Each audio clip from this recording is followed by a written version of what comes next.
Elma Asagra nagsalita na may koneksyon pa rin sila ni Sir Gavin hanggang ngayon.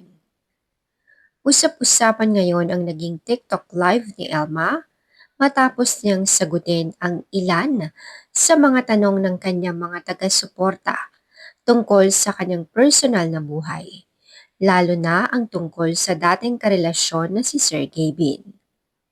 Ayon kay Elma, aminado siyang may communication o connection pa rin sila ni Sir Gavin.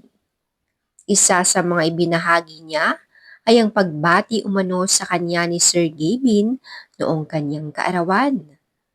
Bukod pa rito, inamin din niyang nakatanggap siya ng regalo mula kay Sir Gavin. Dahilan upang mas lalong umusbong ang mga spekulasyon ng kanilang mga supporters kung may pag-asa pa bang magkabalikan ng dalawa.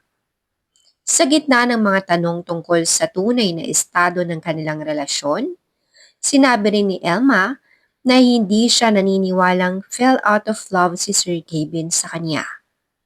Gayunpaman, nang tanungin siya tungkol sa tunay na dahilan ng kanilang paghihiwalay, hindi na niya ito direktang sinagot.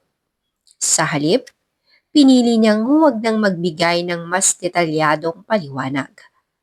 Bagay na ikinagalang naman ng ilan sa kanyang mga taga-subaybay. Bukod sa usapin ng kanilang relasyon, marami rin ang naging interesado sa kanyang naging biyahe sa South Korea. Kaya naman direkta rin tinanong si Elma sa live kung sino ang kanyang kasama roon. Sinagot naman niya ang naturang tanong sa kanyang TikTok live na agad ding naging paksa ng diskusyon ng mga netizens. Dahil sa mga naging pahayag na ito, patuloy ang iba't ibang reaksyon ng kanilang mga fans. May mga umaasang maayos pa ang relasyon ni na Elma at Sir Gavin. Habang ang iba naman ay naniniwalang mas mainam na igalang na lamang ang kanilang mga personal na desisyon at pribadong buhay ngayon.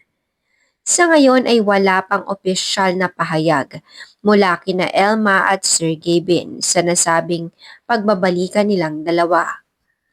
Kaya naman mas makabubuting hintayin na lamang ang anumang mga kumpirmasyon mula sa kanila at iwasan ang pagbuo ng mga konklusyon batay lamang sa mga napapanood o napakikinggan.